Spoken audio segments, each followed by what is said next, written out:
Era el 2 de diciembre de 1804. En el transcurso de 3 años, las conquistas de Napoleón extenderían su imperio por casi toda Europa y gobernaría a más de 70 millones de personas.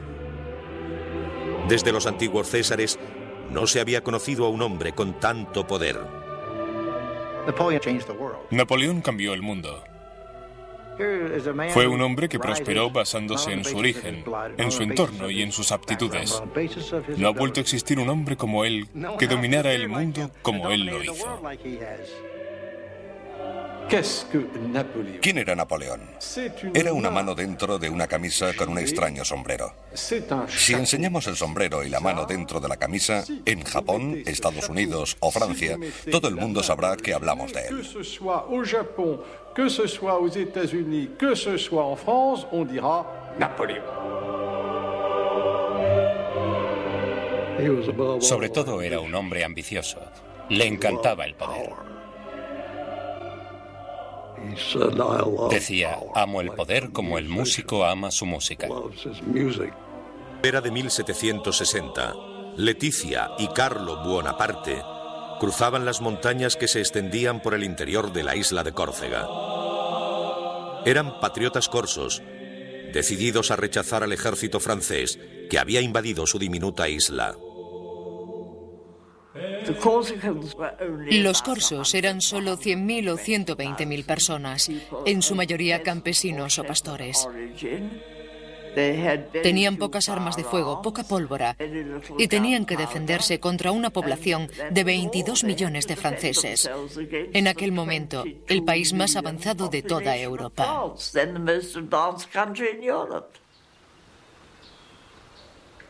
Los corsos nunca tuvieron muchas posibilidades. Tras un año de lucha, dejando a su paso miles de muertos y heridos, fueron vencidos, y Leticia y Carlo regresaron a su hogar. Leticia estaba embarazada de 6 meses. Salve Santa Valens.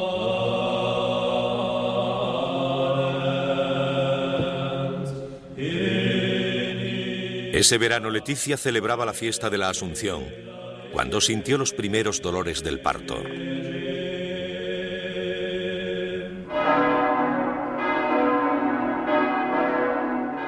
Un poco más tarde, el 15 de agosto de 1769, daba a luz a su hijo, Napoleone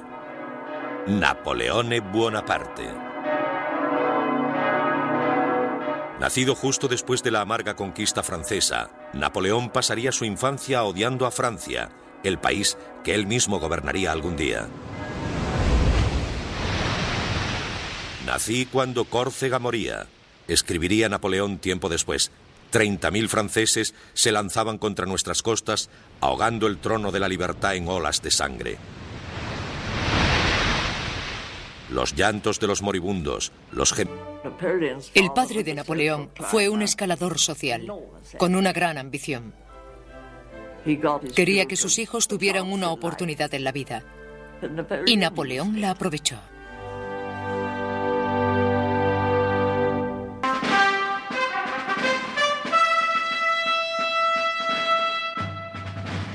Tenía 15 años cuando fue admitido en la Real Academia Militar de París.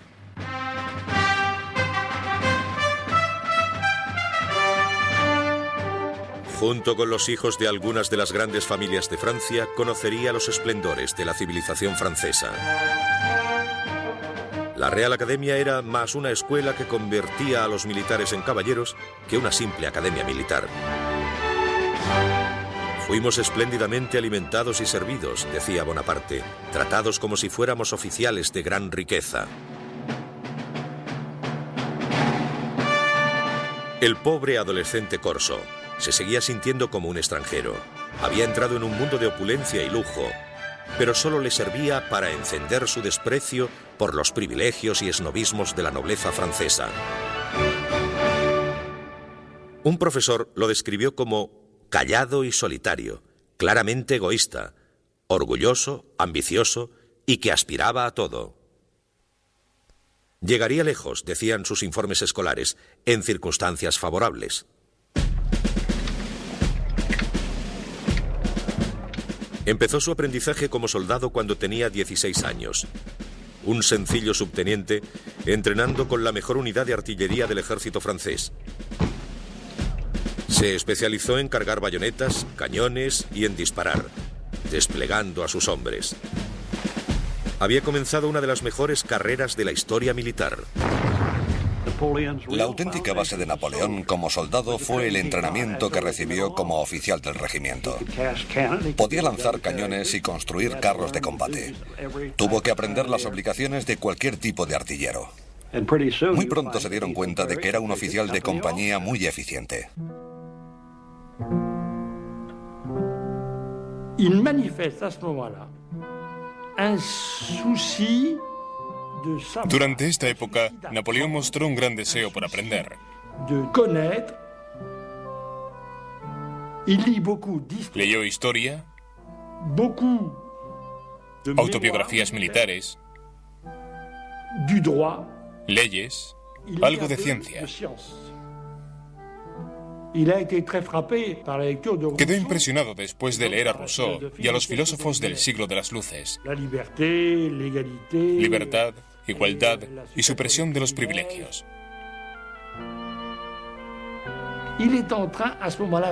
Estaba en proceso de encontrarse a sí mismo. Pero para un soldado nacido en Córcega, la promesa de libertad e igualdad era solo un sueño. Bonaparte sabía que no podría llegar a ningún lugar. Pensaba que el régimen no le dejaría alcanzar la posición con la que soñaba. Las mejores posiciones estaban reservadas para los nobles, mientras que Napoleón venía de la nobleza secundaria, de la gente pobre.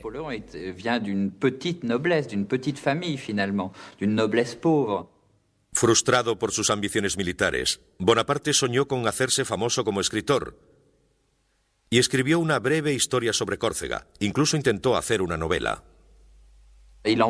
Estaba furioso con el régimen porque le condenaba a soñar con su destino. Tan solo podía escribir novelas, pero quería que su vida fuera como esas novelas, y aquello no era posible bajo el viejo régimen.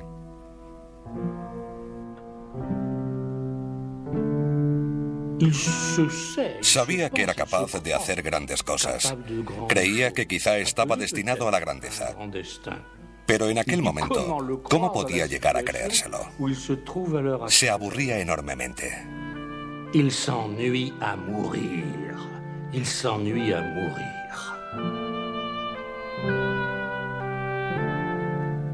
Siempre solo entre hombres, escribió Bonaparte. Llego a casa para soñar y para dedicarme con todas mis fuerzas a la melancolía. Mis pensamientos se detienen en la muerte. ¿Qué ira me conduce a desear mi propia destrucción? No hay duda, porque no veo lugar para mí en este mundo. Fue la Revolución. Austria, España, Prusia y Gran Bretaña se empeñaron en destruir la nueva República Francesa, mientras que los radicales franceses prometían ayudar a todo aquel que se levantara contra sus legisladores. Readmitido en el ejército como capitán de artillería, Bonaparte fue destinado a Toulon, una ciudad de 28.000 habitantes en la costa sur, que se había rebelado contra la República, cediendo su puerto a los ingleses. La flota inglesa defendió la ciudad desde el puerto. Un joven Bonaparte de 24 años creyó saber cómo hacerles huir. Sostuvo que si sus soldados podían apoderarse de los mandos que comandaban el puerto, podrían bombardear la flota y hundirla. La ciudad caería. Era un plan sencillo, pero ninguno de los generales quiso escucharlo. El ejército francés de la Revolución parecía a veces un paraíso de ineptos. Los generales de Toulon eran incompetentes. Finalmente, un general escuchó sus planes y dijo, naturalmente. Esta fue la primera gran oportunidad de Bonaparte. Con los oficiales de la aristocracia huyendo del país, había un gran vacío. Una oportunidad para una rápida promoción para soldados que pudieran demostrar su valía en la batalla. Fue nombrado general, comandante del Ejército del Interior. Tenía 26 años.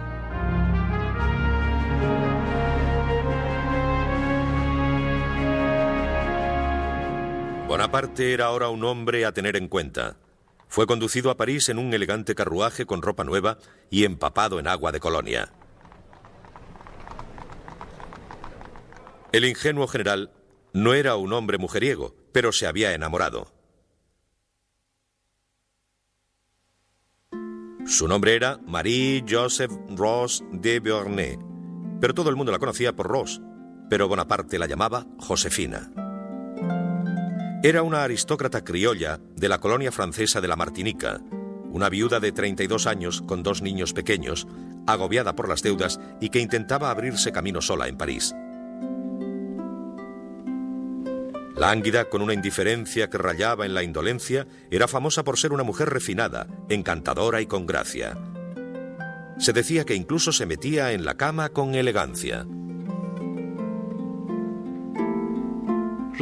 Josefina era una mujer con un gran encanto, sensualidad y, si no guapa, al menos ágil y de movimientos ondulantes. La belleza es algo que todos admiramos, pero la belleza sin encanto es como una comida sin especias. Napoleón solía decir: «Yo soy tímido con las mujeres. Madame de Beauharnais ha sido la primera mujer que me ha dado confianza». Josefina era lo que podríamos llamar una mujer algo adelantada a su tiempo. Se había casado joven. Su marido había muerto en la guillotina. Dulce e inigualable Josefina, qué extraño efecto provocas en mi corazón. Sí, una noche me has enseñado lo lejos que está tu retrato de ti misma. 1000 besos, mi dulce amor. Pero no me los devuelvas porque me encenderías de pasión.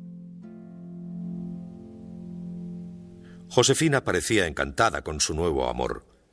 Aunque sabía cómo agradarle, no le devolvía la pasión. Cuando Bonaparte le propuso matrimonio, ella dudó. Ella no se sentía atraída por él. De hecho, tiempo después le dijo a un viejo amigo que durante mucho tiempo tuvo que superar un sentimiento de repugnancia. Era muy serio, tenía poco sentido del humor y estaba muy delgado. Parecía que se le caía el pelo e iba desaliñado. Pero ella sabía que su belleza se estaba desvaneciendo. Empezaban a pudrírsele los dientes y a salirle arrugas. Napoleón no lo veía, pero otros sí, y ella también.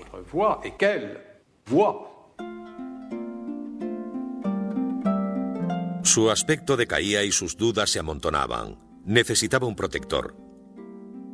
El 9 de marzo de 1796, Napoleón Bonaparte y Josefina de Beauharnais contraían matrimonio.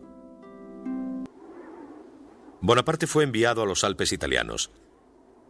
El antiguo amor de Josefina, Paul Barras, le había ayudado a ganar el nombramiento como comandante supremo de todas las fuerzas francesas en Italia. Su misión era retar al imperio austríaco y a sus aliados italianos. Nunca antes había dirigido un ejército. Joven y poco experimentado, nadie esperaba demasiado de él. Especialmente sus propios generales. Todo el mundo se reía de él antes de que llegara. Un pequeño general que quizá le debía su poder a su mujer.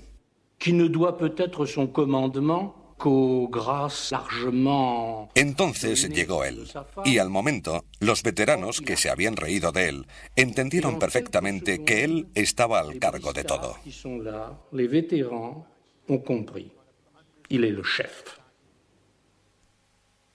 No sé por qué, dijo uno de sus generales, pero este pequeño bastardo me da miedo. El ejército de Bonaparte no estaba en condiciones de ganar batallas. Llevaba casi 2 años estancado por las acciones incompetentes de los comandantes en las colinas. El ejército estaba en la miseria. No podían pagarles, ni alimentarles, ni darles un uniforme. Solo decirles que invadieran el territorio enemigo y que se quedaran con lo que encontrasen. Entonces llegó este mocoso de 26 años que ni siquiera era francés, era corso. Y en su mal francés dijo: «Si seguís conmigo os conduciré a los valles más fértiles del mundo». «Soldados», dijo, «estáis desnudos y muertos de hambre. La fama no brilla sobre vosotros. Yo os guiaré hasta las llanuras más fértiles del mundo. provincias ricas y grandes ciudades caerán bajo vuestro poder. Allí encontraréis el honor, la gloria y las riquezas.